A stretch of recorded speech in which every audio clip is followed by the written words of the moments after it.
If you live in Oklahoma, you are very familiar with the budget cuts that are affecting our school systems.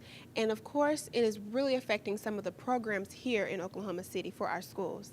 Here at Douglas High School, the cheerleading team are experiencing those same fates.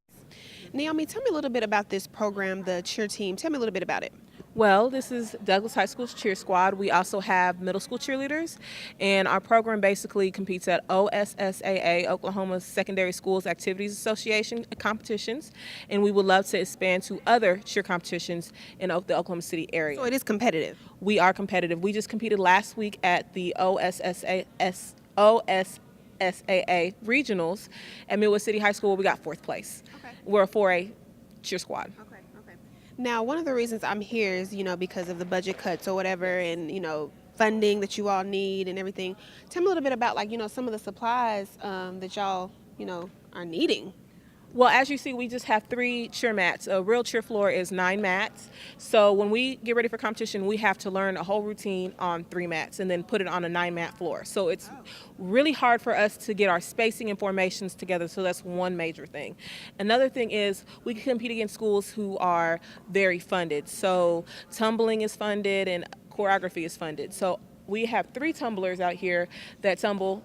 They learned in the street. They learned basically, hey, I'm going to tumble. But we need to get more of our girls tumbling. So we would need tumbling funds. So we would need equipment like a cheese mat, which is looks like a wedge of cheese and it's colorful. Okay. Teaches girls how to backflip really quick. Okay. Or a trampoline. Trampolines are great for tumbling. Stuff like that for tumbling equipment. And then also just to get our girls more flexible, like stunt straps, little things like that to help us become more competitive with the schools we compete against. We compete against schools like Heritage Hall, Mount St. Mary's, Tuttle, schools who have unlimited funding and pay $10,000 a year for cheerleading as compared to our girls who pay $200 a year. Now, is there a reason y'all keep that price so low for them to be $200? Is there a reason y'all do that, or is it just because y'all can't charge? Why is it so low? It is low because we feel like our demographic of kids cannot afford a $10,000 cheer squad. So that's another reason why I created Empower All-Stars, so they can actually do more like the other squads. Girls on other high school teams are on all-star squads to better their skills, so they cheer all year round. Empower is a way for these girls to cheer all year round to get their skill up. But it's a less price. Usually all-star cheerleading costs between $300 a month. Well, $200 and $300 a month. Our all-star cheerleading costs $75 a month. So to make sure that we give them an avenue to make them more competitive against other teams. Can you tell me what your role here is with the girls here at Douglas High School with the cheerleaders? What is your role? Yes, ma'am. I am the cheer sponsor, and I also kind of serve as a dual purpose. I also coach. Okay. Now, I remember we were speaking earlier. You were telling me a little bit about how some of these girls, you get to know on a personal level. Y'all spend a lot of time together.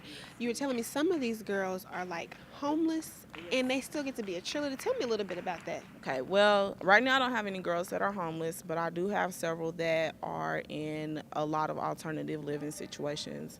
I have a couple of girls that are in foster care. I have several girls who live in single father homes. I also have children who continue to go to school here because they want to be cheerleaders. One of my kids refused placement because she wanted to go to Douglas to cheer. And when you say placement, you mean she had a home that they could have fostered her or whatever? She chose to stay in the shelter until they could find her an alternative placement because she wanted to be here, and it was a sense of stability and it's a sense of home for them. They spend so much time together, essentially they become a family.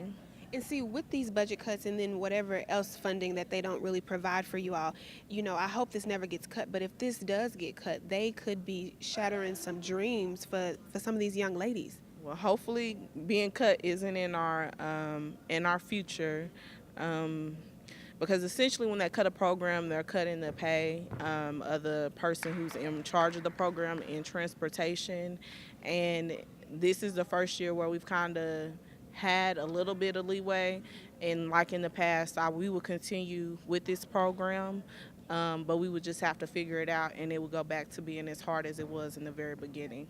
So if somebody's watching this and they're like, okay, I want to help these girls out, I want to help them financially, how could they potentially donate? I mean, if they just have $10 to give or whatever, no, I feel like no amount is too small or too great. No. How could they give you, how could they help you? They could always contact us at the school. You can always shoot me an email.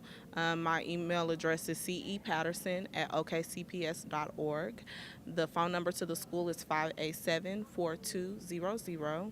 And they can just ask for me or to speak with the financial secretary, Cheryl Brown, and we will be able to help you and provide you with a donor's receipt. Good schools, so I'm really happy that y'all are doing this. Yes, ma'am. We serve 7 through 12, and we're here to push these girls to limits that they never knew that they could reach. Our program is here, and hopefully it continues to grow over the course of as long as I'm here. Well, y'all heard it here first. I'm Jillian Whitaker reporting for Better Black News, reminding you to be better.